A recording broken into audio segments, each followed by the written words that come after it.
Hello, this is Dan Baldwin, founder and executive director of Telecom Association. Today I'm going to talk to TA members about the 5 things they need to know about list marketing. Number 1, social networking on the internet like YouTube and Twitter and such isn't a good substitute for having a good list. The internet is a very big place, and if you just do a lot of social networking, you're going to be communicating with about 3 billion people, none of which, or very few of which, are qualified to buy your prospect. Number 2, you need to start with a small but complete list of those people that are high margin prospects for you. Who are the people that you sell to? Is it accountants? Is it attorneys? What yellow page heading best defines your class of customer? And how large is that business? And where is that business? You need to come up with a good list, like all the attorneys in the Portland metropolitan area that have 20 or more employees. Start with a right size but complete list. Once you get that list, number 3, you have to comb through that list and find all the nuggets. That's where you'll go ahead and pull open their website, start do a little internet searching on them, Google them, see what you can find out about them, run them through Jigsaw, run them through LinkedIn, and if you start off with a list of, let's say, 200 prospects, you winnow it down to, let's say, the 50 that really look like hot prospects for you. Number 4, then you start calling them.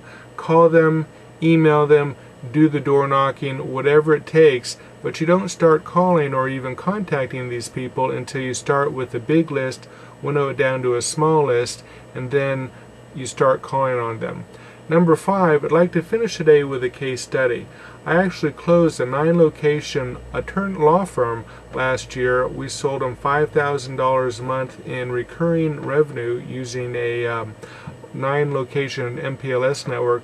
Plus we sold them about $70,000 worth of IP PBX phone equipment. And I did this starting off with a list of about 200 attorneys in the San Diego area.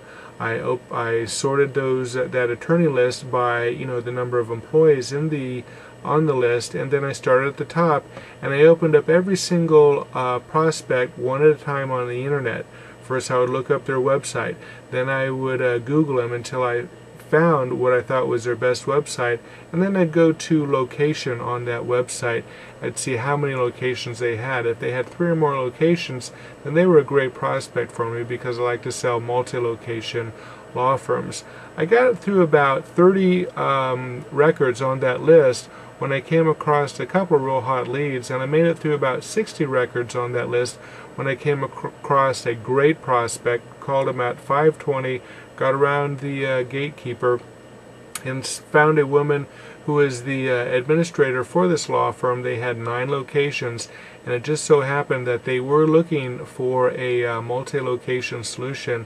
They had a whole disparate range of old AT&T phone systems and the like. And it took me about 6 months, but it was a great deal. I closed it, and it was a cold call, and I did it starting from a great list. And I hope that this helps you. These are the 5 things that I think you need to know about list marketing. If you have questions or you'd like to start with a good list, go to www.taprospectlist.com.